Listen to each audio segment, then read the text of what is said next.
Bueno, buenas tardes. Bienvenidos a este webinar que va a explorar las lecciones de una serie de proyectos que se están desarrollando en la base Belgrano del Conjunto Antártico Argentino por parte de las Fuerzas Armadas Argentinas para aprender cómo la habitabilidad de seres humanos o la vida de seres humanos en una condición extrema como es el de la Antártida puede darnos información y luz con respecto a cómo tornar mejorar las condiciones de vida de misiones en Marte.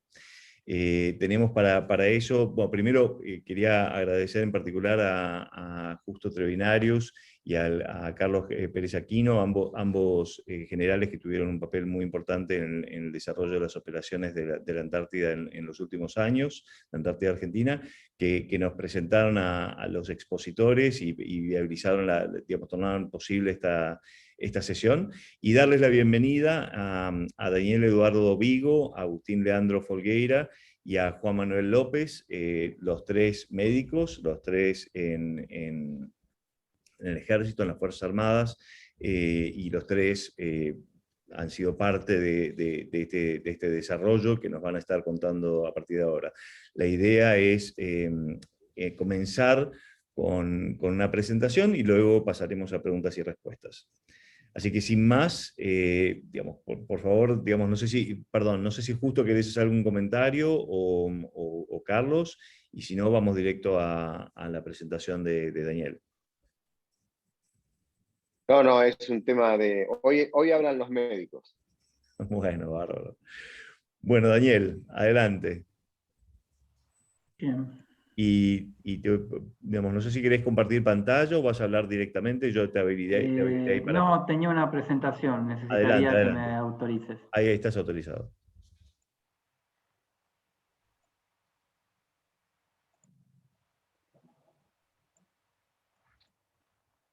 Bien, ¿me confirman si se está viendo? Sí. Bueno, ante todo, gracias por la invitación. Aprovecho para agradecer públicamente al general Treviranus el apoyo que nos ha venido dando en los últimos años, en los que compartimos este proyecto. Este proyecto que voy a comentar hoy es un proyecto institucionalmente muy complejo, que no se podría haber llevado adelante sin el apoyo franco de las instituciones intervinientes. Así que aprovecho, siempre se lo he dicho, se lo digo ahora, gracias general por el apoyo brindado. Y bueno, una pequeña aclaración, no soy militar aún, ya creo que se me pasó el cuarto de hora. Soy investigador de CONICET, trabajo en la Universidad Católica Argentina, en el Instituto de Investigaciones Biomédicas, que depende de la UCA y de CONICET. Bien, la idea es contarles un poco qué estamos haciendo en la Antártida. Me va a llevar alrededor de media hora, darle el pie a Agustín y a Juan Manuel, que son integrantes del proyecto, para que cuenten un poco su experiencia como investigadores de campo y dar lugar a preguntas. Vamos a dar un poco de contexto de lo que estamos hablando en relación al espacio. Tanto la NASA como la ESA y supongo que otras agencias espaciales tienen su hoja de ruta respecto de la exploración humana del espacio. Dentro de esa hoja de ruta está la mitigación de riesgos asociados a este tipo de empresas exploratorias. Dentro de los riesgos, digamos que tal vez los dos principales riesgos se asocian con la microgravedad y con la exposición a radiaciones, pero también hay un riesgo, podemos decir que es de menor importancia que los dos anteriores, pero tiene su importancia, que es el riesgo de caídas en el rendimiento. Me está tapando bien. Problemas de salud asociados a la falta de sueño, a la desincronización circadiana y a la sobrecarga de trabajo.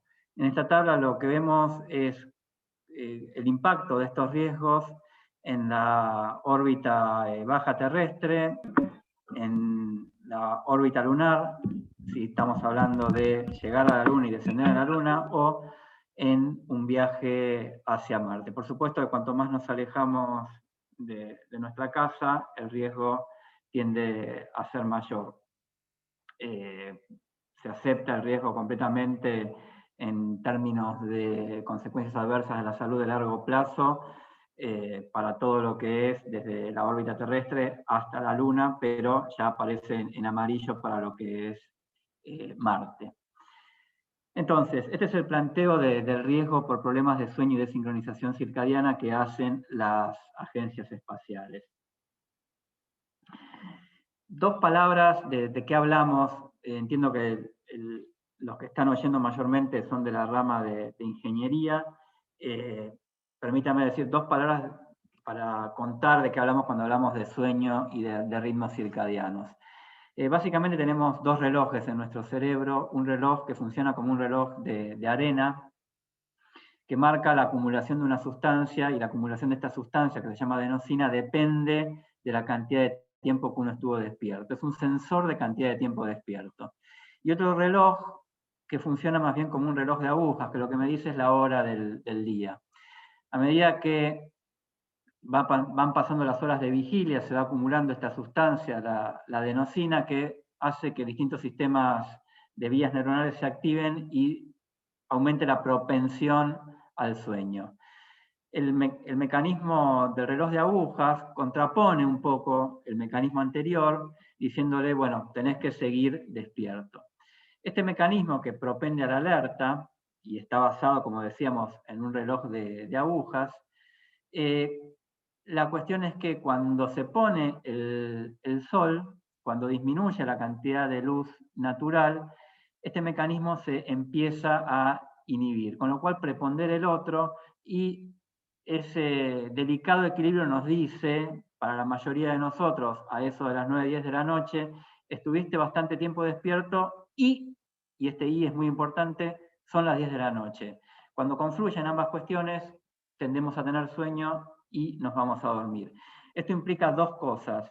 Una, que si estuvimos, por ejemplo, de guardia toda la noche y son las 10 de la mañana, por más que estuvimos más de 24 horas despiertos, como son las 10 de la mañana, nuestro reloj de aguja nos dice no es tiempo de irte a dormir, y nos va a costar dormirnos si queremos dormirnos a las 10 de la mañana, aún si estuvimos más de un día despiertos.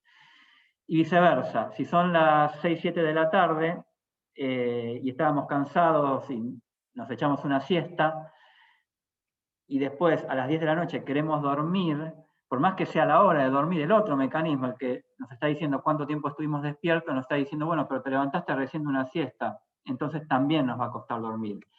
Para poder dormir hay que haber un equilibrio entre estos dos mecanismos, y este equilibrio está dado por lo que llamamos sincronizadores, y el principal sincronizador tiene que ver con la alternancia de la luz natural y de la oscuridad. Y ahí es donde entra el tema del espacio. ¿Qué pasa con estos estímulos, con estos sincronizadores de nuestros ritmos biológicos en un viaje espacial? Para estudiar esto, hay distintos estudios que muestran que de hecho estos ritmos y la calidad de sueño disminuye en la órbita terrestre. Piensan que está constantemente girando la Estación Espacial Internacional y los astronautas ven salir el sol muchas veces a lo largo del día. O sea que esto que yo les mencionaba del sol y la oscuridad con un ciclo de 24 horas ya no es tal en la Estación Espacial Internacional. Entonces los estudios dan cuenta de eso. ¿Qué pasa? Cuando uno quiere estudiar eso científicamente, vienen problemas relacionados con el hecho de que hay otros factores confundentes, como por ejemplo la falta de gravedad o la exposición a radiaciones. Entonces, uno puede tratar de controlar esos factores, y la mejor forma de controlarlos es hacer un estudio en un laboratorio, como tenemos a la izquierda completamente, pero bueno, cuando yo controlo todo, me alejo de la realidad. Y acá tenemos una negociación entre cuánto me quiero acercar a la realidad y cuánto quiero controlar, en la cual por supuesto que no hay una situación de puedo controlar todo y puedo tener algo completamente real. Cuanto más controlo, menos real es. En el medio de estas dos situaciones extremas, la del laboratorio y la del espacio, están lo que se conoce como análogos espaciales. Me voy a referir a dos, porque son los dos en los que nosotros participamos. Uno el proyecto Mars 500, muy brevemente, y otro los estudios que estamos llevando adelante en Antártida. El estudio de Mars 500 data de hace 10 años ya. En este estudio de la Academia Rusa de Ciencias y de la Agencia Espacial Europea, se confinaron durante 520 días en estas instalaciones que se ven aquí, y acá con más aumento, a 6, llamémosle astronautas entre comillas, porque no volaron, ¿no? Pero se sometieron al mismo entrenamiento que reciben los astronautas. Estas instalaciones, el hábitat, estaban hablando de hábitats, el lugar habitable donde estaban los cuartos era alrededor de 70 metros cuadrados, así que los invito a ustedes a que se imaginen, estando 520 días ahí encerrados, el lugar de trabajo aportaba un poco más de metros cuadrados, ¿no? Pero estar encerrados con 6 personas del mismo sexo durante 520 días en lo que sería 3 ambientes. Encerrados bajo condiciones de iluminación artificial, similares a las de una oficina. Estamos hablando de unos 500 lux, cuando el sol natural en verano al mediodía son 100.000 lux.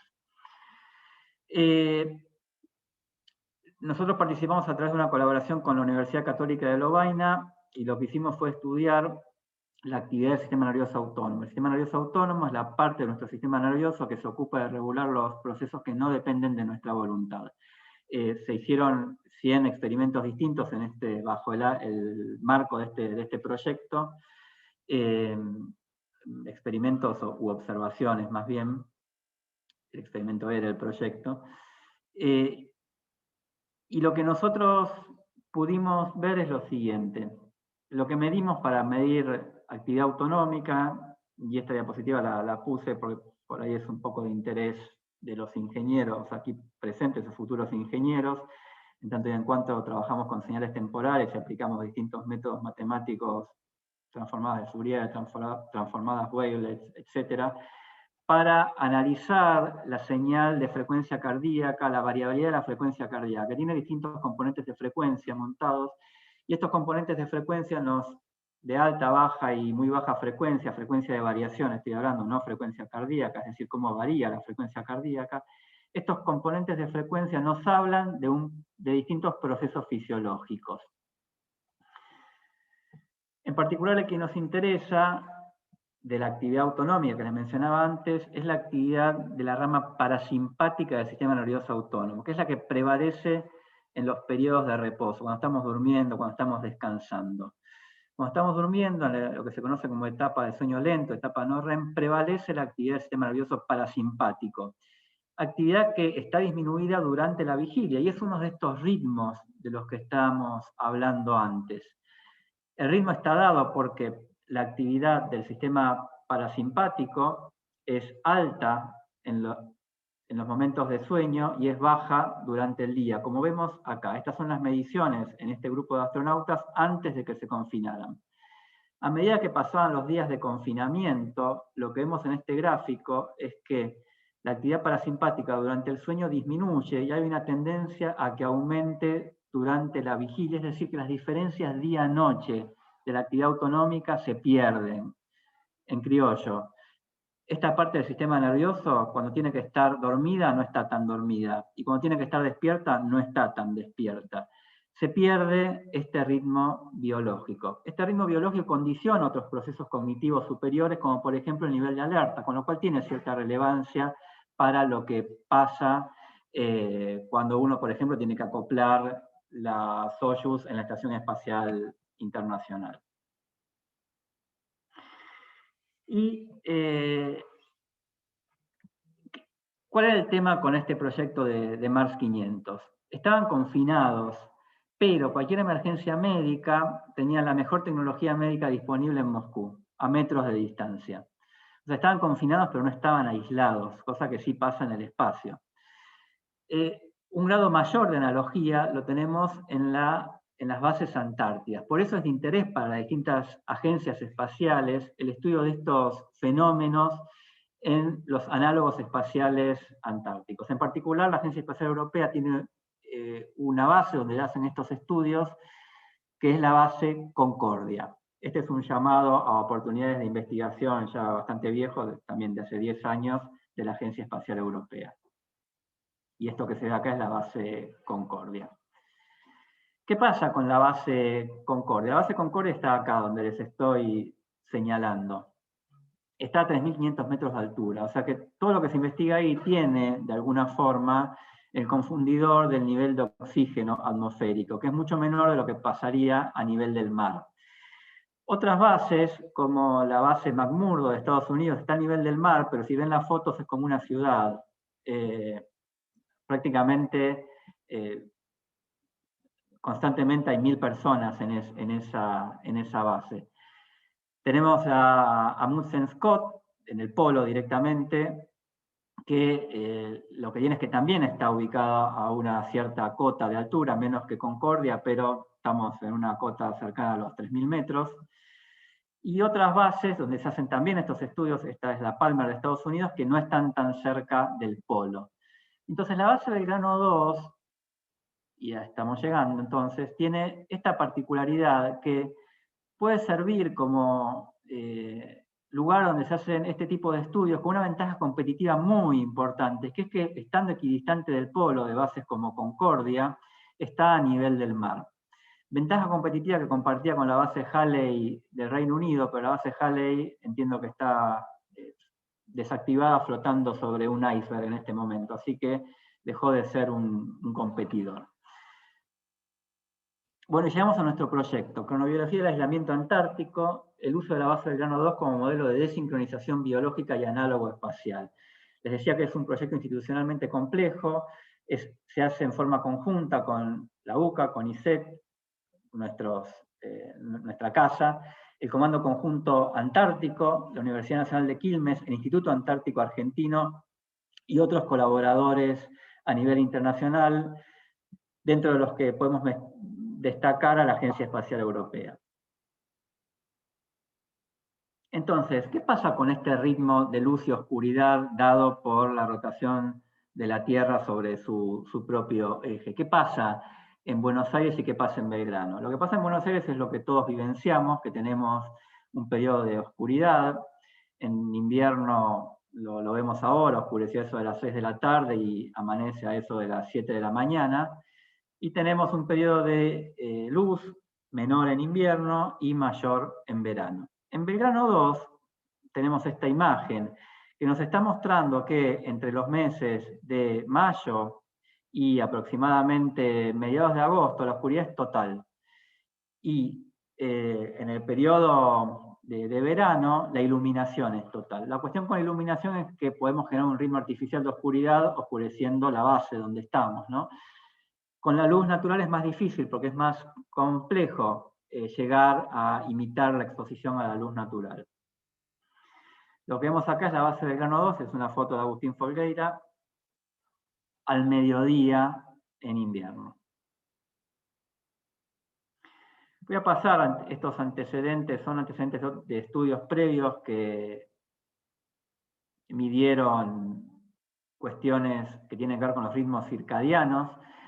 Se los resumo diciéndoles que lo que se ve cuando alguien está confinado es lo siguiente: nuestro reloj biológico tiene un periodo de 24 horas y media en realidad. Entonces, cuando desaparecen estos estímulos que sincronizan nuestro reloj biológico, lo que tendemos es a irnos a acostar un poco más tarde todos los días. Esto está ampliamente demostrado en estudios de confinamiento y también en la Antártida. Nosotros, en nuestro estudio, intentamos aportar algunas cuestiones que no estaban del todo estudiadas, como el papel de las siestas y el papel de la actividad autonómica en estos ritmos biológicos.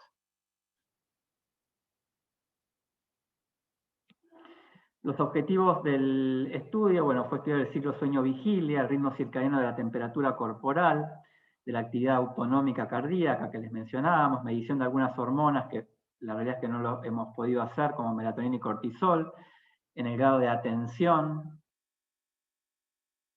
en la capacidad de estimación temporal, y cuestiones psicológicas como la afectividad y sociales como las relaciones interpersonales.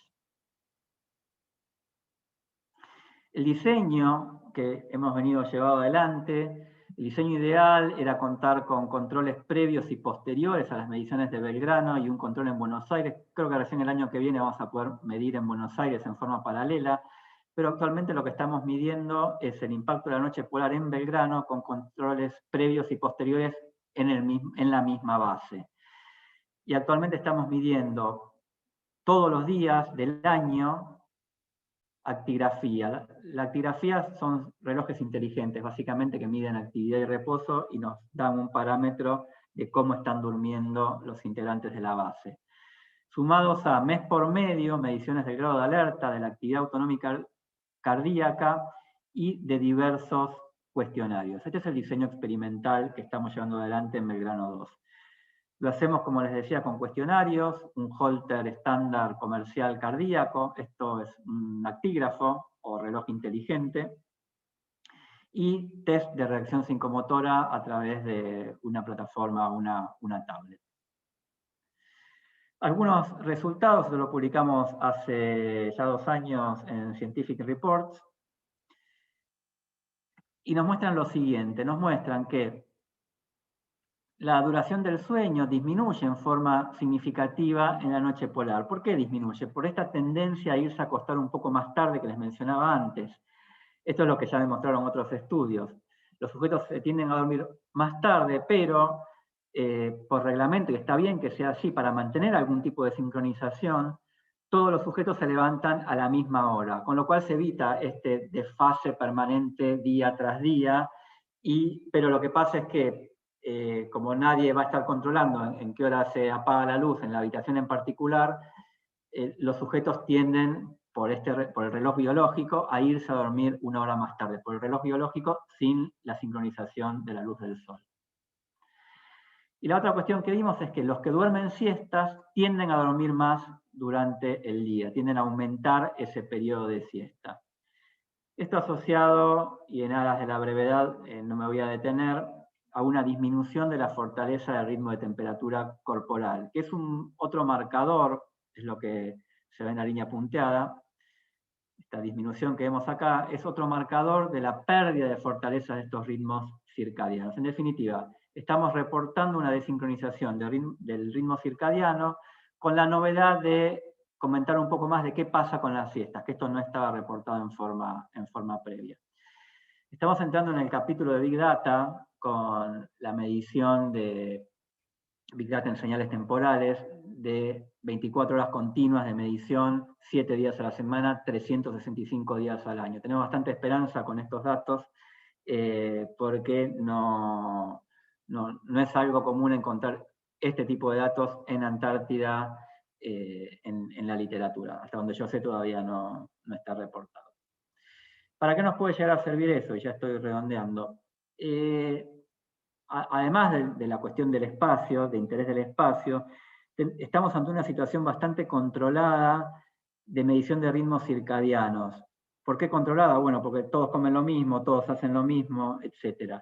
Y los datos que estamos generando nos van a permitir para mejorar nuestros modelos de predicción de fatiga. Lo que vemos acá es, cada fila es un día distinto, lunes, martes, miércoles, etc. Y esto es un patrón de sueño y vigilia de un conductor de larga distancia. Lo que estamos viendo es lo que durmió el lunes en su día franco. En gris son los periodos de conducción. En celeste, los periodos de sueño en el micro. Saben ustedes que en Argentina manejamos con parejas, se alternan para dormir, y es lo que vemos martes y miércoles. Este es un conductor que viaja a Mendoza, por ejemplo. El martes a la noche está viajando, duerme un poco a la noche en el micro. Cuando llega al hotel duerme una siesta y vuelve a tomar el servicio Mendoza-Buenos Aires de vuelta, durmiendo otro poco en el micro. La línea blanca superpuesta es lo que nos dice el modelo matemático respecto de su nivel de fatiga. Nuestra esperanza es que nuestros datos nos permitan mejorar un poco estos modelos. Y lo que vemos acá en definitiva es que un conductor de larga distancia, por más que al final de la semana duerma más o menos lo mismo que nosotros, está durmiendo en distintos momentos del día y en distintos lugares. y esto es bastante malo a largo plazo para su estado de salud. Finalmente, gracias a este estudio hemos llamado la atención de la Agencia Espacial Europea, que confió en nosotros para llevar adelante un estudio de telemedicina. Esto está sacado de la página de la Agencia Espacial Europea. Un paréntesis que no mencioné. Estos datos que vieron los tomó Agustín Folgueira, que está acá con nosotros, y entre otros médicos, y Juan Manuel López, que también está acá con nosotros. Agustín fue en el 2014 y Juan Manuel en el 2019. Bueno, es obvio que la telemedicina es importante en la actividad espacial. Acá vemos el retorno de un astronauta siendo controlado en el medio de la estepa siberiana, supongo, con un equipo de telemedicina. El mismo equipo que en este momento está en Belgrano 2 y en la base Carlini. El año pasado tuvimos la fortuna, gracias al apoyo institucional, de haber podido ir hacia Belgrano para implementar el proyecto de telemedicina y seguir con nuestro proyecto de cronobiología. Esta es una foto en el IRISAR. Este es el equipo de telemedicina que en este momento está en Belgrano, realmente muy sofisticado. Y estas son las pruebas que se hicieron in situ en Belgrano 2 y a lo largo de todo el año para validar operativamente este equipo. Acá vemos a Juan Manuel Cuyuli, que también nos acompañó en estos años como parte del equipo de investigación, y a Juan Manuel López, que está tratando de despertarme en la camilla rígida. Bueno, dos últimas. Las siestas. Uno puede pensar las siestas. ¿Tan importantes son las siestas? Bueno, están en el manual de salud del Ejército de Estados Unidos, y motivaron una nota en el New York Times en octubre del año pasado respecto de la siesta como valor estratégico en un contexto operacional, que obviamente puede ser el de un militar, o el de un trabajador en turnos, o el de un astronauta, ¿no? Lo interesante para nosotros, que nos llena de orgullo, y con esto, humilde orgullo, y con esto concluyo, es que esto es de octubre del 2020, esta nota del New York Times, y en La Nación, 29 de julio del 2019, están reportados el artículo que publicamos en Scientific Reports fue motivo de una nota en La Nación un año antes de esa nota del New York Times, donde se cuenta un poco la experiencia que tuvimos en Belgrano. Así que les quería contar, bueno, agradecer de vuelta la invitación, y fue simplemente este pequeño relato de las cosas que estamos haciendo y un poco el contexto de lo que estamos haciendo en Belgrano. Yo le quería dar agradecer también a los otros participantes que no nombré: Diego Lombeck de la Universidad de Quilmes, Camila Tortelo, nuestra becaria, Santiago Plano, Juan Manuel Cuyuli, este que está acá es Folgueira, no se lo ve, pero créanme que es él, o por lo menos me dijo que era él, Marta Barbarito del Instituto Antártico Argentino, y todas las dotaciones y médicos que fueron desde el 2014 hasta esta fecha, y dotaciones del Ejército, por supuesto también el apoyo de la Marina a través de rompehielos, etcétera, etcétera. Así que gracias a todos ellos, y le doy la palabra a Agustín y a Juan Manuel.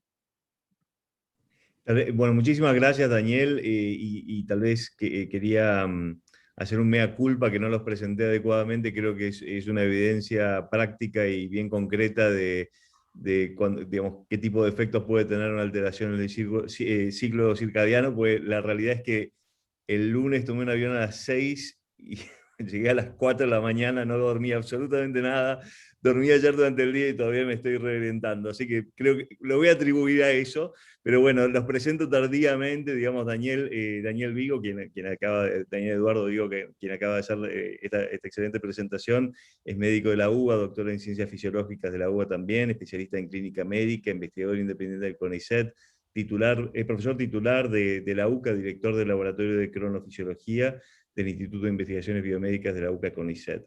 Agustín Leandro Folgueira es capitán médico del Ejército Argentino, médico de la UBA, especialista en clínica médica en neurología, subespecialidad en medicina del sueño, es parte del staff de la sección de trastornos del sueño, del Servicio de Neurología del Hospital Italiano de Buenos Aires, becario doctorado en Ciencias Médicas de la UCA, con tema de cronobiología del aislamiento antártico, la utilización de la base del Belgrano 2 como modelo de desincronización biológica y análogo espacial, y Juan Manuel López es teniente primero médico del Ejército Argentino, médico de la UBA, especialista en neurología, staff del Servicio de Neurología del Hospital Militar Central, y miembro del Grupo de Neurología del Comportamiento y Neurociencias Cognitivas de la Sociedad Neurológica Argentina, además de estudiante de doctorado en Ciencias Médicas de la UCA. Entonces les damos la bienvenida también a Agustín y a Juan Manuel, que no sé si quieren hacer algún comentario antes de pasar a las preguntas y respuestas. Sí, Ignacio, yo nomás recalcar que tal vez con el esfuerzo y el compromiso de muchos argentinos que han trabajado en la Antártida por más de 100 años, se logró tener una logística que estamos disfrutando hoy en día, y tal vez nos da una ventaja competitiva con respecto a otras bases para trabajar en este tipo de estudios. La dotación que viaja y permanece en la Antártida un año es muy amigable con estos estudios, se ofrece siempre y tiene muy buena voluntad para participar como sujeto de investigación. Las autoridades se suelen interesar mucho y nos brindan mucho apoyo para que se realicen los trabajos. Y teniendo un médico que se interese en estos estudios, es una oportunidad muy importante para aprovechar para el país y que sirve mucho para seguir creciendo y también recibir el apoyo de otras agencias internacionales. Y en estos pocos años que ha comenzado se ha crecido mucho y también, bueno, tiene que ver con la colaboración de todo el personal de las fuerzas y, bueno, y ajenos y todas las agencias que colaboran. Eso me parece que es importante y no lo tienen todos, por lo que hemos escuchado, no lo tienen todos los países que tienen bases antártidas, pero no tienen este contexto, no lo tienen tan accesible como nosotros. Totalmente, Agustín, totalmente, y creo que lo que presentó Daniel, digamos, muestra el nivel de complejidad institucional que es posible gracias a esta buena disposición del Ejército Argentino, digamos, de las Fuerzas Armadas Argentinas, digamos, que posibilitan este tipo de colaboraciones que, digamos, internacionales y multiinstitucionales. Creo que para jóvenes que quieran investigar estos temas es una oportunidad fabulosa. Jóvenes y no tan jóvenes, digamos, o sea, es una oportunidad fabulosa, sobre todo de cara al crecimiento de actividad que vamos a ver en todo lo que tiene que ver con actividad humana en el espacio, ¿no? Digamos, o sea, digamos, con la colonización de la Luna, de Marte, y también el crecimiento que yo creo que será exponencial de estaciones espaciales y bueno, lanzamientos, digamos, a baja órbita, ¿no? De modo general, de viajes a baja órbita, sea para turismo espacial o para distintos tipos de actividades. Déjeme hacerle una pregunta de modo general a todos, ya conectando más directamente, digamos, esto con casos específicos que estamos viendo a nivel espacial. ¿Qué tipo de impactos puede tener? Digamos, uno de los escenarios que estamos viendo es todo el tema del uso de lava tubes, o sea, de tubos de lava en los cuales, digamos, se puede crear hábitats espaciales que estén protegidos de todo lo que es radiación y todo lo que sea o sea, meteoritos, en fin, digamos que tiene una serie de ventajas, digamos, la posibilidad de crear también espacios cerrados con atmósfera, digamos, propia, digamos, que se crea una especie de hábitat confinado y protegido, pero no tendría ningún tipo de luz. Entonces, digamos, me pregunto, digamos, digamos, el nivel de salida, digamos, de los seres humanos sería limitado, obviamente, digamos, sería para expediciones puntuales, pero también bastante errático. Entonces, ¿qué impacto tiene, digamos, el tener un equipo confinado desde el punto de vista de conductas, de capacidad de atención, de tensiones sociales? Todo esto que estábamos viendo que resultó del estudio, ¿qué es lo que implica desde el punto de vista de comportamiento, capacidad de foco, dinámicas de grupo, etcétera? Lo más parecido a lo que sería una situación de los tubos de lava sería el experimento de Mars 500. porque para el que está adentro es indistinguible, ¿no? Si está dentro de una cápsula o dentro de un tubo de lava, solo por ahí, por la cantidad de metros cuadrados. Lo que se dio en ese experimento, primero hay que tener en cuenta que es la élite la que participó del experimento, ¿no? Fueron 6 seleccionados de entre 2000 más o menos, y los astronautas habitualmente son 6 o 7 de procesos de selección que abarcan más de 5000 personas por lo general. Así que estamos hablando de gente que está en lo más alto de sus capacidades cognitivas, físicas, afectivas y sociales.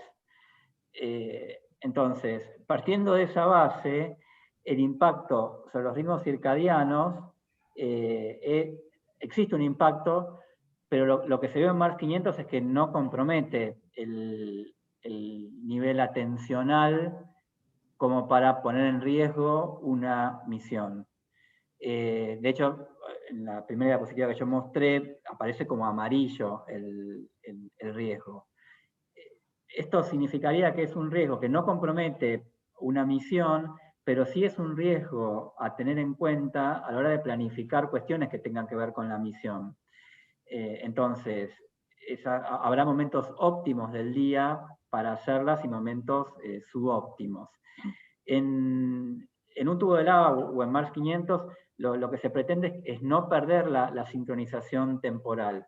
Entonces, la luz natural es el sincronizador más fuerte, pero hay en el mercado aparatos de luminoterapia que pueden servir para la sincronización, fármacos como la melatonina tomados en forma estratégica y los distintos estímulos no lumínicos, como por ejemplo mantener un horario, que es lo que se hace en Belgrano 2, por otro lado, estándar para desayunar. Esto disminuye las cuestiones relacionadas con la pérdida de sincronización, que en concreto serían disminución del estado de alerta, pero no a tal punto como para comprometer una misión, salvo que uno vaya a hacer algo después de no haber dormido durante 12 horas, pero eso ya sería otra cuestión que no tiene directamente que ver con el hecho de estar dentro de un tubo de lava. O sea, cuestiones que tienen que ver con la esfera cognitiva. El otro impacto está dado por la esfera afectiva. Todas las redes y mecanismos neuronales que tienen que ver con el sueño y la vigilia, la sincronización de los ritmos circadianos, están montados sobre nuestras redes de afectividad. Lo hemos visto en el confinamiento y ninguno de nosotros estuvo encerrado en un tubo de lava. El hecho de estar encerrados con menos acceso a la afuera, a la luz natural, también impacta sobre nuestros mecanismos afectivos y tendrán mayor o menor susceptibilidad de acuerdo con el estatus afectivo de cada uno. Y esto a la larga termina impactando en lo social. Estos serían los impactos. La intensidad de los impactos no es tanta como para comprometer el éxito de la misión, pero sí para tenerla en cuenta para disminuir el riesgo de posibles accidentes. Excelente, buenísimo. No sé si hay alguien que quiera hacer alguna otra pregunta de los jóvenes, más jóvenes, vamos a ponerlo de esta manera, de los participantes, y si no, voy a hacer otras preguntas yo. Mientras tanto, voy a hacer una... Ah, sí, alguien, adelante. Yo tengo una pregunta. ¿Cómo les va? Hola, Daniel. Yo soy estudiante de biología de San Juan.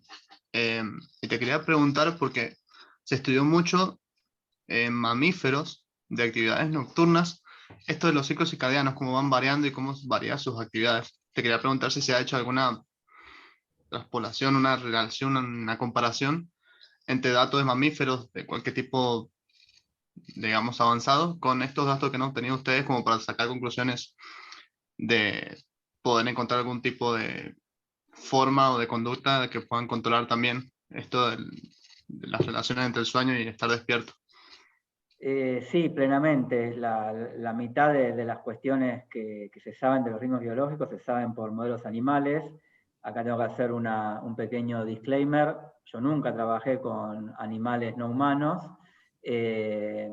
con lo cual lo que sé es a partir de lo que leo de segunda mano. Nosotros trabajamos, y mi recomendación sería esta, nosotros trabajamos como colaborador, que lo mencioné, con la Universidad Nacional de Quilmes, de la cual depende el laboratorio de cronobiología, dirigido por Diego Golombek, que se dedican especialmente a modelos animales. A esta altura, desde lo que es el bagaje teórico mío, me cuesta distinguir las cosas que sé, si las sé porque se hizo en un modelo animal o porque se experimentó en humanos, ¿sí? Las cuestiones de humanos te las puedo comentar porque sé que vienen de humanos. Ahora, después ya no sé si algo aparte se hizo en animales. Te puedo comentar como ejemplo, ¿sí? Lo que está haciendo uno de nuestros colaboradores, Santiago Plano. Él trabaja con modelos animales de desincronización y se está estudiando cómo impacta la desincronización en la función metabólica del organismo. Se sabe que en el largo plazo los trastornos de sueño se asocian con un aumento de riesgo de padecer distintas enfermedades, a saber, problemas metabólicos, problemas oncológicos, problemas cognitivos, problemas inmunes, todas las enfermedades conocidas como enfermedades multifactoriales crónicas y complejas reconocen a la cuestión de trastornos de sueño o problemas de desincronización como un factor de riesgo. Lo que ellos están estudiando es esto, cómo impacta en la esfera metabólica, y en algunos modelos animales lo que se ha estudiado es cómo la administración de melatonina en altas dosis puede disminuir el riesgo de este impacto por desincronización circadiana. La melatonina es una hormona que libera la glándula pineal, que tiene una función de sincronización, pero aparte tiene múltiples funciones en tanto barredor de radicales libres, por ejemplo. Bueno, ese es un ejemplo de cómo se están estudiando estas cuestiones en modelos animales. Pero la mitad de las cosas que mencioné hoy vienen de los modelos animales. Por ejemplo, el reloj de agujas, los estudios iniciales fueron en ratas, donde se logró identificar los núcleos supraquiasmáticos en el hipotálamo. Eso se hizo en modelos animales. Espectacular. Bien, gracias. Muchas gracias. ¿Alguien quiere hacer una pregunta?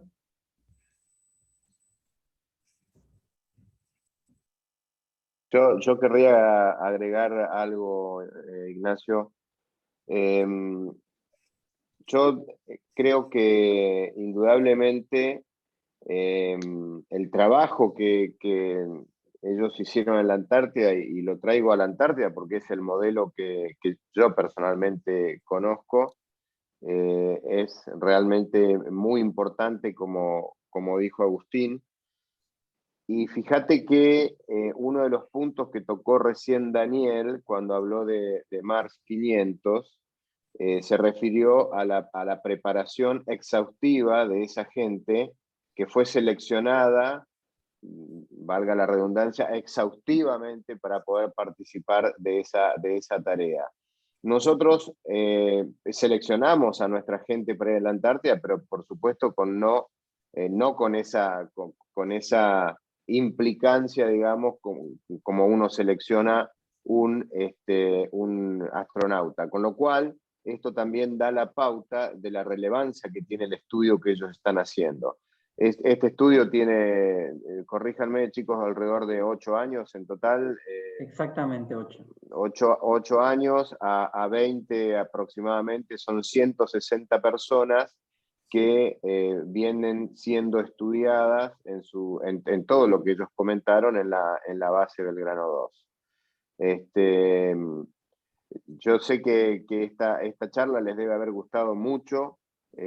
Seguramente ellos o incluso el resto de los oficiales y de los médicos que están trabajando van a quedar a disposición de Open Space para lo que necesiten.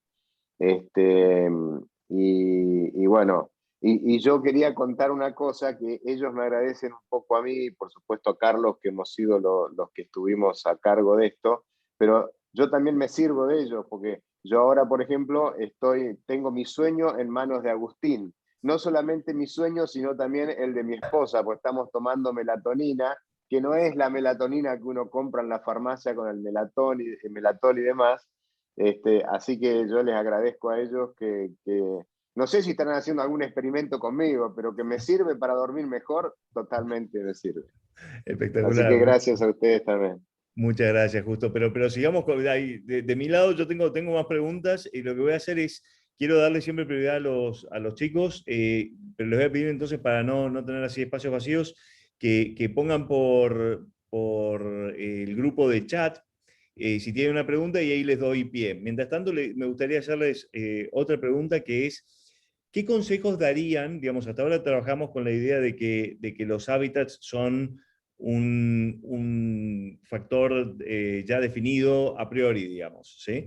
Pero si la cosa fuera al revés, si tuvieran que informar a un equipo que está pensando en diseñar un hábitat para un entorno extremo donde va a haber este tipo de interferencia y interrupciones del ciclo circadiano, ¿qué recomendaciones darían? ¿Cómo pueden, por ejemplo, utilizarse nuevas tecnologías como, en fin, distintas tecnologías para simular eventualmente el día? ¿O qué recomendaciones darían para los equipos que están trabajando en este diseño?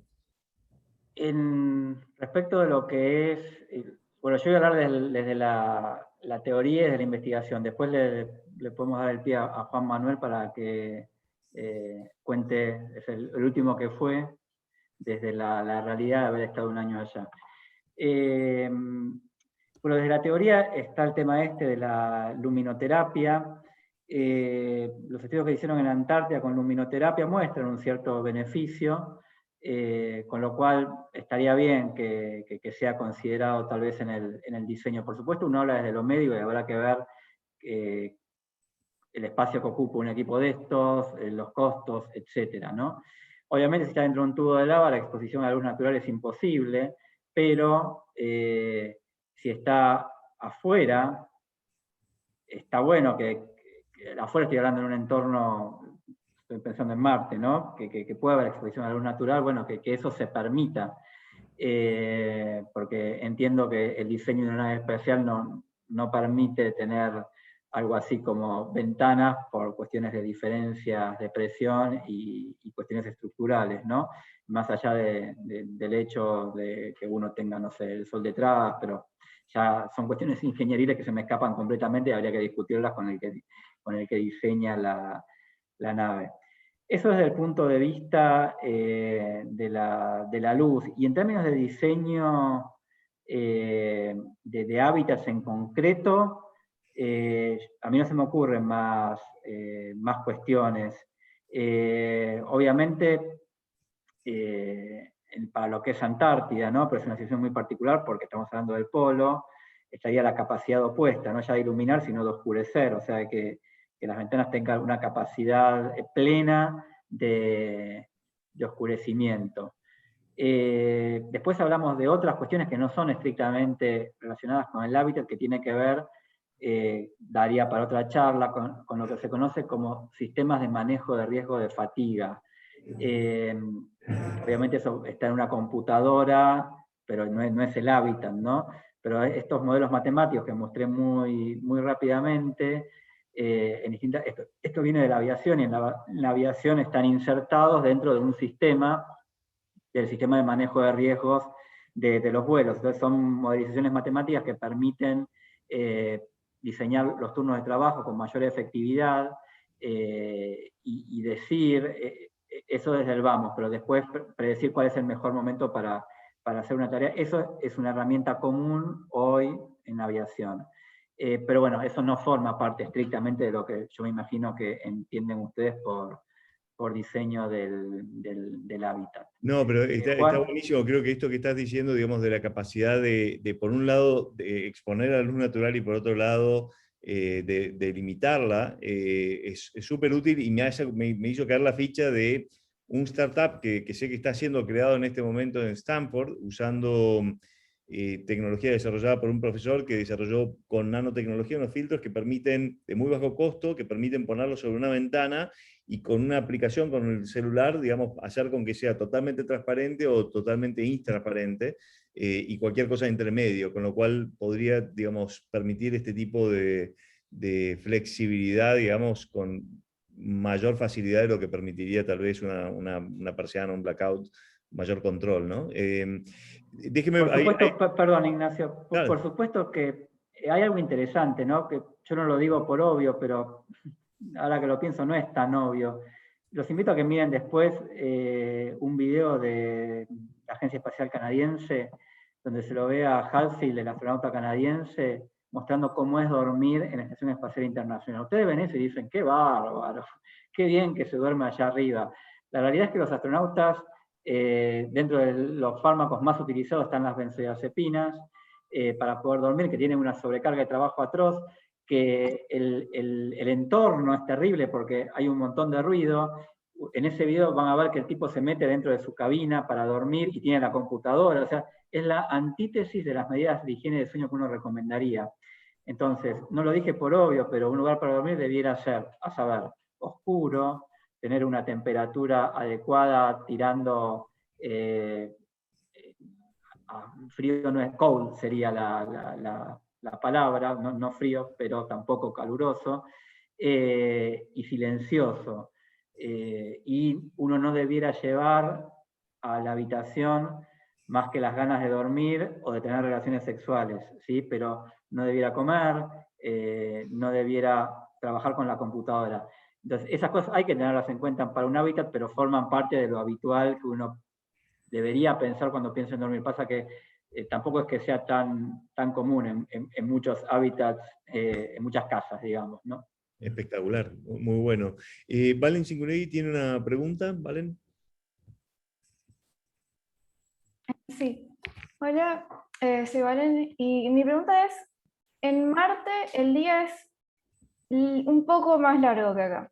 Y quería saber si esa diferencia en longitud podría hacer que se agraven los problemas estos, más, digo, se desincronice, digamos, todo más rápidamente, o que si quizás como, no sé si se tendría que intentar lograr un día terrestre, o si se podría acostumbrar el ser humano a eso tomando las medidas que decís de iluminación, oscuridad, todo eso.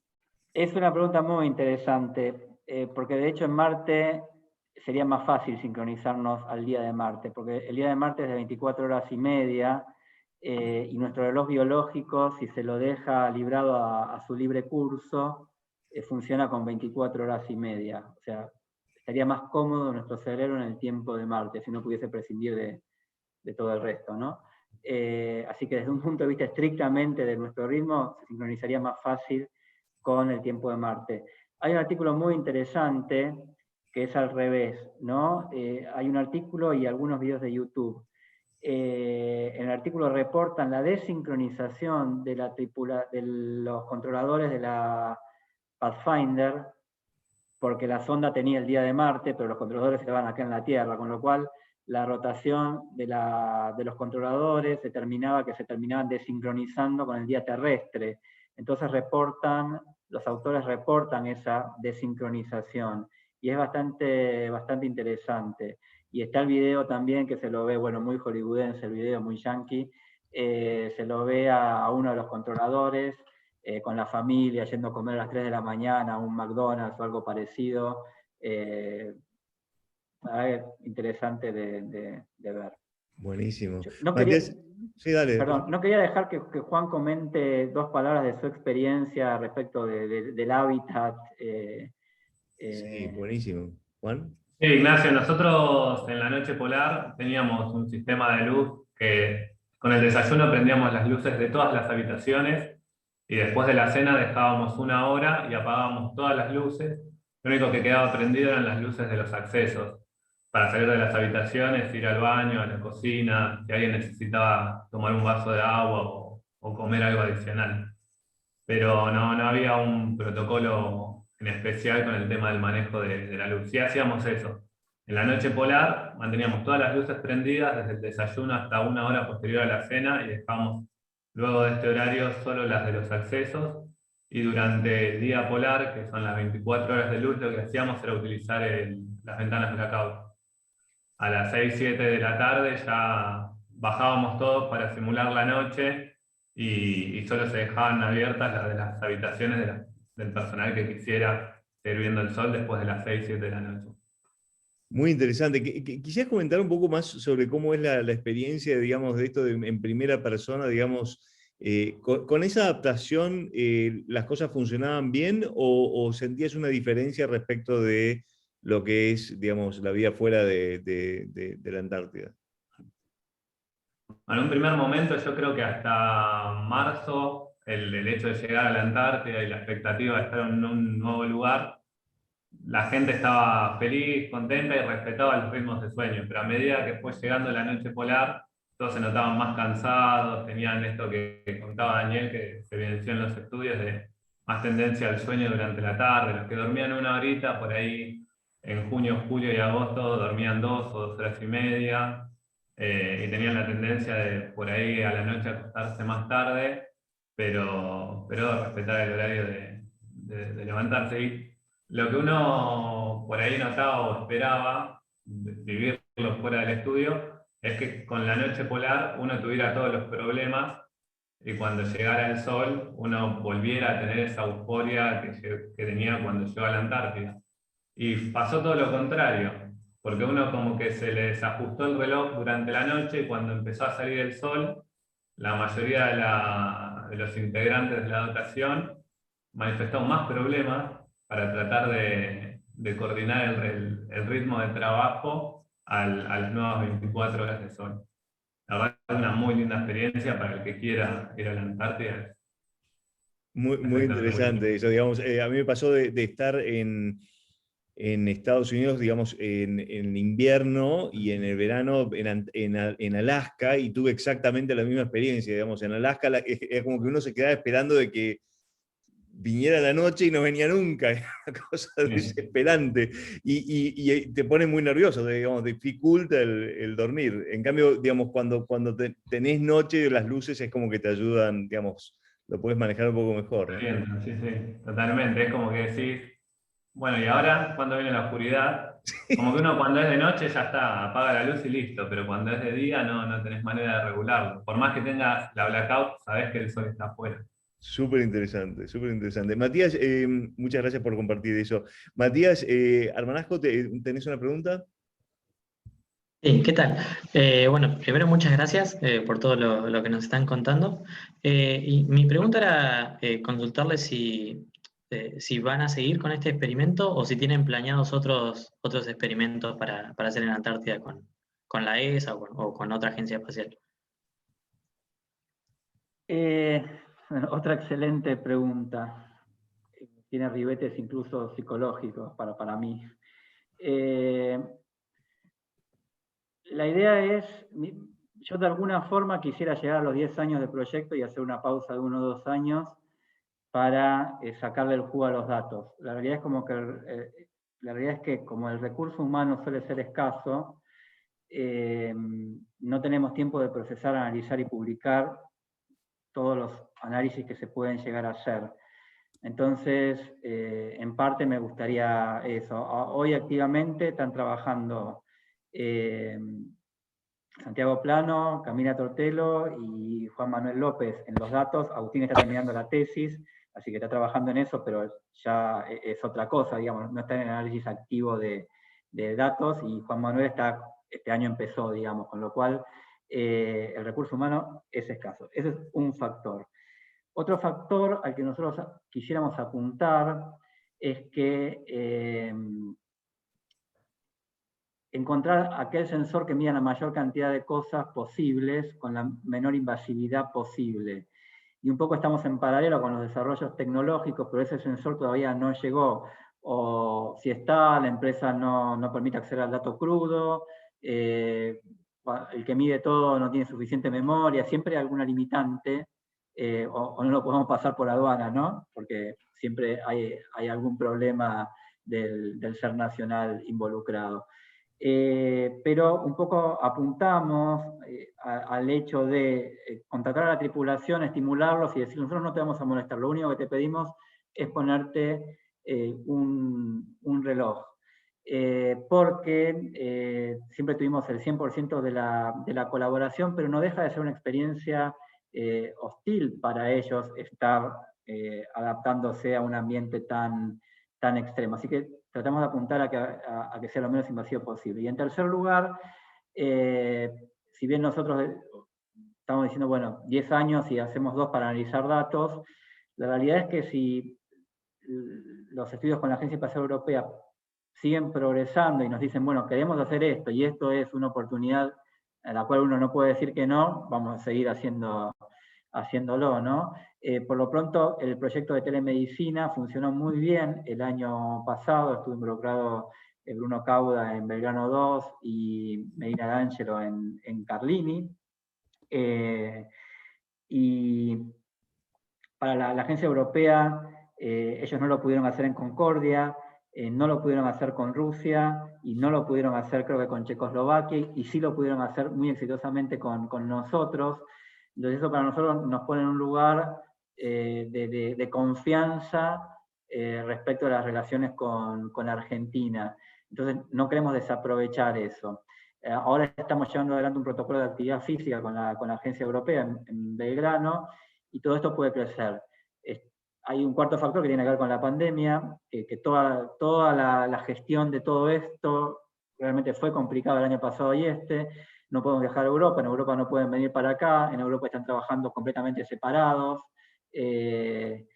así que es otro factor adicional. Así que la respuesta corta es no sé, pero todos estos factores son los que estamos evaluando. Buenísimo. Y Bien, muchísimas gracias. gracias. Francesco Genaro, ¿tenés una pregunta? Sí, primero que nada, buenas tardes. Yo la duda que tenía más que nada era en cuanto al tema de Marte que había comenzado Valentina y un tema que recién estabas tocando con el tema de la pandemia. Y es que para hacer un viaje a Marte tenés que tener en cuenta que son alrededor de 6 meses de ida y 6 meses de vuelta, si no es que se alarga el viaje porque, bueno, Marte y la Tierra rotan a diferentes velocidades.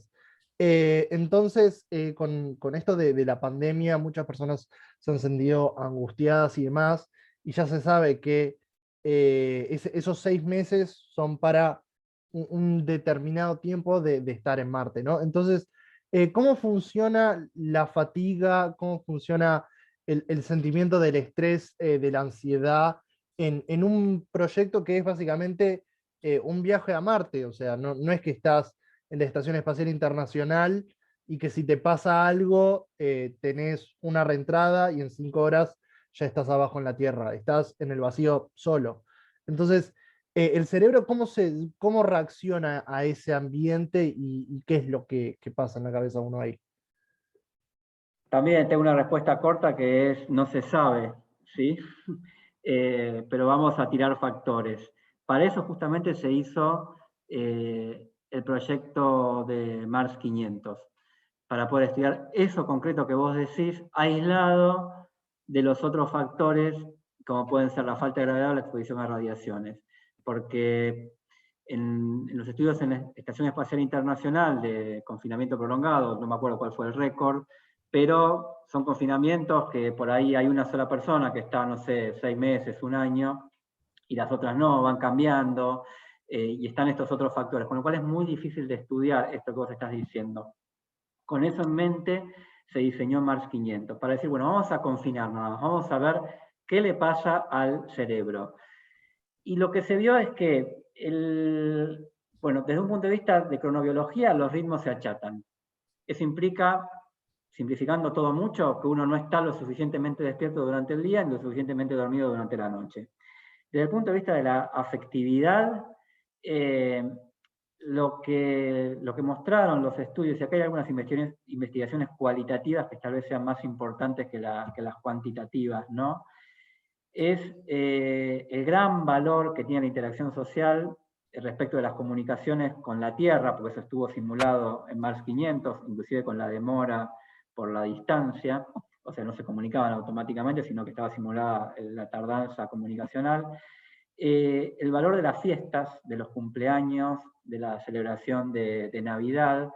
Yo ahí no mostré el interior de esa cápsula, es un interior, uno se imagina una nave espacial, cualquiera de las películas que estrenaron hace poco, o 2001 para los que más viejos como nosotros, todo blanco, tipo ambiente hospitalario. Mars 500 era todo madera, símil madera, una cosa rusa que no terminé de entender todavía. Y las fotos que se ven es un tubo vacío, y esa sensación de monotonía está muy descrita en los astronautas. Ahora bien, eso es lo que yo comentaba antes, estamos con la élite, entonces lo que se piensa es que el entrenamiento y la motivación, porque están yendo a Marte, va a superar todas estas cuestiones que yo estoy comentando. En lo que es Antártida en concreto, lo que se vio es que es muy personal. Para algunos es una experiencia de vida, para todos es una experiencia de vida, ¿no? Pero para algunos es lo mejor que les pudo haber pasado y los hace crecer en todas las esferas emocionales, y otros no, a otros les cuesta un poco sobrellevar. Pero insisto, los que irían a Marte van a ser la élite de la élite de la élite, y todos estos factores en concreto, lo que se piensa es que van a estar ampliamente apuntalados por el grado de entrenamiento y por la altísima motivación, ¿sí? Hay un viejo dicho que circula en estos ambientes, es, bueno, y si a vos te dicen que puedes viajar a Marte y que no vas a volver y que te vas a morir ahí, ¿qué le decís a tu señora?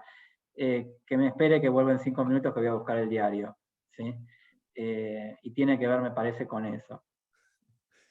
Juan y Agustín, no sé si quieren complementar un poco cómo se siente en primera persona, digamos, estar en Belgrano, pasó la euforia, empieza la noche y te das cuenta de que, digamos, si llega a pasar cualquier cosa, no van a venir en tu ayuda, digamos. O sea que estás, o bueno, por lo menos que estás aislado, realmente aislado, y que, digamos, el costo de llegar a cualquier recurso y la dificultad es enorme. Sí, sí, de la parte personal uno disfruta muchísimo la base y el trabajo ahí, pero en lo profesional sí, realmente hay algo de tensión, porque uno sabe que son situaciones de riesgo. Vivir en la Antártida no es simple, afuera son riesgos y los riesgos pueden ser grandes. Y tal vez uno se da más cuenta cuando regresa al continente el alivio que siente ahí uno, la verdad que descansa mucho más. Ah, sí. Hay un Sí, factor de estrés, entonces. sí, sí, sí. Por Aunque la, tal vez no tenga repercusión, yo no he sentido repercusión en el funcionamiento diurno, pero sí tenía la preocupación de que a nadie le pase nada, porque la capacidad de atención médica es limitada. Por más que tengamos el mejor equipo que pueda estar en la base, hay cosas que no podemos manejar y no hay posibilidades de rescate ni de alguna evacuación, por lo menos en el corto plazo. o sea, si alguien se Esa, lastimó fuertemente, sí, adelante, por favor, justo. Ignacio, no, esta base Belgrano 2 tiene la característica de que por primera vez, hace 2 años, 3 años ya casi, en el 2018, se pudo llegar con un avión como para hacer un intento y demostrar que podemos llegar. Eso lo logró la Fuerza Aérea en el 2018, pero hasta ese momento nunca se pudo llegar, y eso se hizo en las mejores condiciones, que son las que da el verano. El problema es cuando en la noche polar alguien tiene un problema ahí, realmente se hace imposible ir a buscarlos, ¿no? Hay experiencias en otras bases antárticas de Estados Unidos, por ejemplo, que se hizo una evacuación de una persona que estaba muy mal, y se involucraron varios continentes y varias aeronaves y varios días para poder llegar y hacer una especie de tándem, digamos, de salvataje, y poder sacar esa persona, que por supuesto no está al alcance de nuestras posibilidades, pero siempre hay enlaces, coordinaciones y demás como para requerirle a otro país que se haga ahora en nuestra época. Pero hay que pensar que esta base Belgrano 2 fue instalada en ese lugar en el año 79, y hasta el 2018 nunca se pudo llegar con un avión como se llegó en ese año, ¿no? Así que es muy difícil conectar la seguridad del continente con ese tipo de bases, ¿no? Perfecto. Y yo lo último que quiero agregar es que evidentemente, y esto no es para nada científico, les pido disculpas por eso, pero somos animales de costumbre, y uno siente esa aprensión en forma permanente, pero la domina, ¿no? La limita, y acá juega lo que yo siempre hablo, es que es el componente psicológico que ha hecho la preparación mía, de mi personalidad a lo largo de toda mi vida, y la preparación, digamos, profesional de todas las profesiones que se involucran en la Antártida, que coadyuvan a eso, y por último, la sociología, que es tan importante para poder llevar adelante con éxito la buena sociología, las buenas relaciones para poder llevar adelante con éxito este tipo de tareas, ¿no? Espectacular. Hay una pregunta... Ahí, Ignacio, sí, perdón, adelante. un comentario de lo que había, perdón, porque me quedó pensando, de qué le pasa a nuestro cerebro. Un dato, porque yo hablé de la cuestión afectiva, ¿no? Introducir un concepto, que es el concepto de jet lag social. Tiene que ver con la desincronización con nuestros estímulos. ¿Por qué jet lag? Cuando nosotros viajamos a Japón, estamos con el reloj de Buenos Aires y en Japón 12 horas de diferencia. Se habla de un jet lag social que tiene que ver con esta desincronización propia del trabajo en turnos, en el cual el trabajador que hace turnos rotativos no se termina de adaptar, como el conductor este que mencionábamos antes. Esto es algo real, es algo que se mide y es algo que sufren los trabajadores en turnos y que se asocia a distintas cuestiones. ¿Qué le pasa a ese cerebro en concreto? Ese cerebro está funcionando en condiciones subóptimas de atención. O sea, no es que va a comprometer la misión, pero como mencionábamos, hay que tenerlo en cuenta, que no está en sus plenas capacidades. Hay un ejemplo, esto está estudiado, está publicado en Nature, 17 horas de vigilia continua equivale a un nivel de reacción de nuestro cerebro equivalente al de estar ebrio. Y hay seguramente mucha más gente volviendo por la Panamericana a su casa con 17 horas de vigilia que ebria. Entonces, ¿qué le pasa a nuestro cerebro? Eso. Tremendo. ¿Tiene algunos minutos más para un par de preguntas? Sí, sí, por favor. Gaia... perdón, de los minutos. Me gustaría reservarte 2 minutos 5 segundos para mostrarles un videíto que hizo mayormente Juan Manuel López. Dale, ¿querés hacerlo ahora? Como cierre lo hacemos. Bueno, perfecto. Gaia. Y lo que mencionaba justo de las condiciones de salud que pueden ser una emergencia, me recordó, yo tengo un par de familiares de ejército que viajaron, creo que por un año, porque los de Armada eran 3 meses, y ellos me contaban que antes de viajar se sacaron lo que es el apéndice, y no sé si la vesícula. Quería saber si también, ¿qué otras cosas de salud se prevén tanto para el viaje a la Antártida como mismo para el espacio? Esto voy a dejar, es un problema importante que tenemos, yo. conflictivo, pero que lo contesten los médicos con absoluta libertad. Les dejo el paquete, señores capitanes y tenientes. Se aconseja con una fuerte recomendación, se recomienda muy fuertemente que el personal militar que se despliega a las bases antárticas realice una serie de estudios médicos, y entre esos la apendicectomía profiláctica, y si tiene cálculos en la vesícula biliar se extrae también al mismo tiempo. Esto viene a raíz de algunos casos de apendicitis que hubo hace muchos años en unas bases nuestras, con muchas complicaciones en la evacuación o en la intervención quirúrgica por personal que no está en las mejores condiciones porque hay un solo médico y tal vez no hay un anestesiólogo, no son las mejores condiciones para realizar una cirugía. Es conflictivo hoy en día porque la evidencia no es fuerte para esta recomendación, porque realmente someter a una cirugía también aunque sea alguien sano, es un riesgo. Por lo cual como que se está actualmente revisando esa recomendación. Y por lo pronto el personal militar de ejército sí se realiza el procedimiento, sobre todo cuando va a las bases que no tienen capacidad de evacuación.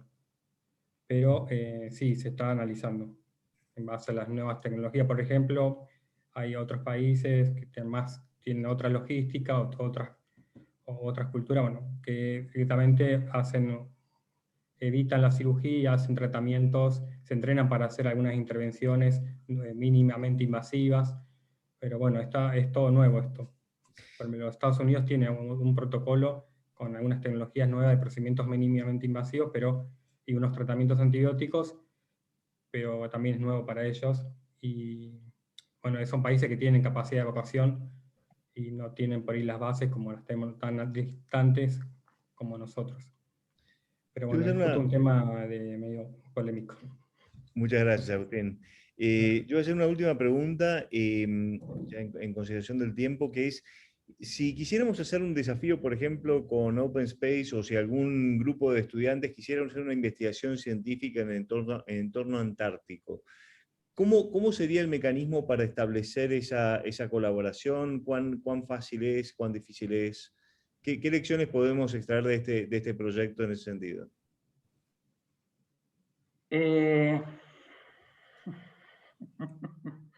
La siguiente. Fue un proyecto complejo, ¿sí? Te voy a responder elípticamente. Yo como médico e investigador estoy seteado con el lenguaje del Ministerio de Ciencia y Tecnología, que es un lenguaje determinado. El lenguaje del Ministerio de Defensa es otro lenguaje determinado, y el lenguaje del Ministerio de Relaciones Exteriores es un tercer lenguaje. Cuando empezamos con esto, yo a Agustín lo conocí desde el inicio, se alinearon los planetas, y a través de un conocido en común que ahora está en Montreal, me lo presentó Agustín como el médico que iba a ir a Belgrano 2. Desde el inicio tuvimos el apoyo total, como les decía al principio, del Ejército en ese momento y ahora del Comando Conjunto Antártico y del Instituto Antártico Argentino. No obstante lo cual,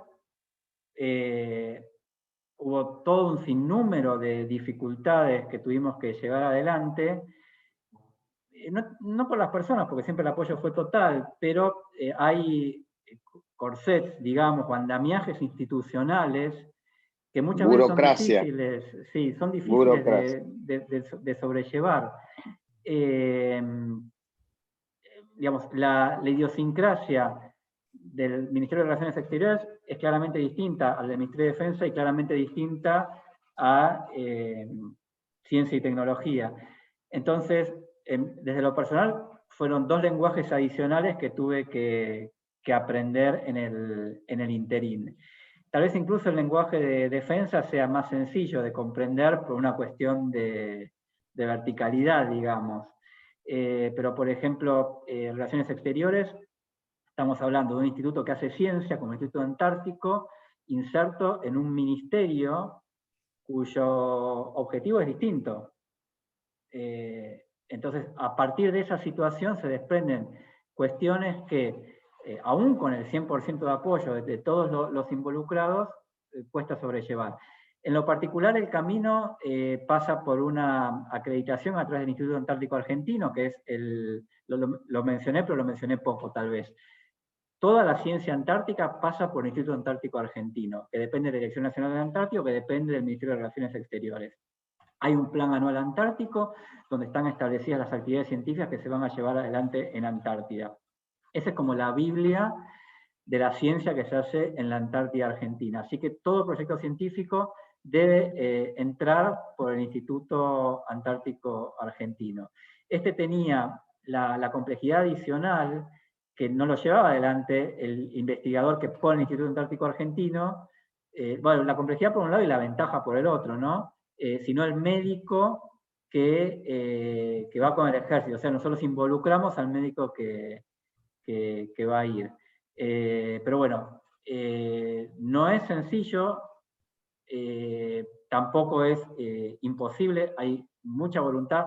Se está hablando, cambió el paradigma de hace unos años era la soberanía por la presencia, ahora la soberanía es por la ciencia. Ahora, de ahí en más hay toda una cierta cantidad de andamiajes que hay que respetar. No sé si me evadí demasiado. No, creo que es súper claro, al contrario, creo que como bien decías justo, digamos, el tema de la burocracia es un factor a ser esperado, digamos, naturalmente, pero creo también incorporar el elemento de los lenguajes y las culturas que se subordinan a objetivos diferentes también, ¿no? Digamos, o sea, como estabas diciendo, creo que también es súper claro. Al fin del día, como bien estábamos diciendo antes, digamos, la realidad que estamos, como nos recordaba Agustín, este es un entorno de mucho riesgo, hay trabajo muy serio que se está haciendo ahí, y eso demanda control, más en una estructura militar, digamos, en todas estas estructuras se demanda control, y eso necesariamente impone esa burocracia, digamos. Creo que no es un tema simplemente un tema de control, lo cual describieron muy bien.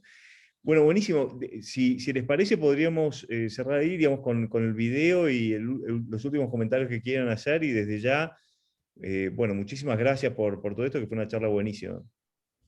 Bueno, gracias, y bueno, paso el video y después nos despedimos, si les parece. Denme, yo le dije 2 minutos, agréguenle 30 segundos para que Ningún problema. Lo identifique. Más que médico, Daniel parece diplomático, porque habló con una elíptica realmente que yo no puedo creer. Tiene muchos años. Hemos chocado justo con esa burocracia y con la máquina de impedir. Me imagino la conocen perfectamente. Pero bueno. Y Daniel tiene muchos años conociéndola a nosotros.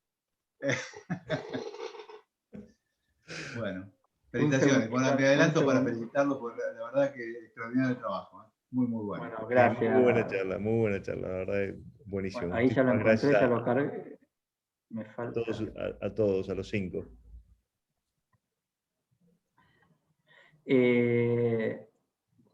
Bueno, esta es la parte más linda, más divertida. Créditos a Juan Manuel López. El tema del audio. Bueno, está subtitulado, así que si no se escucha, no, pero todos manejan inglés, van a poder ver los subtítulos, pero yo voy a subir todo lo que pueda el audio. Acá también. Y bueno, y si no se escucha, más no puedo hacer por el audio. Así que ahí vamos.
Muy bueno.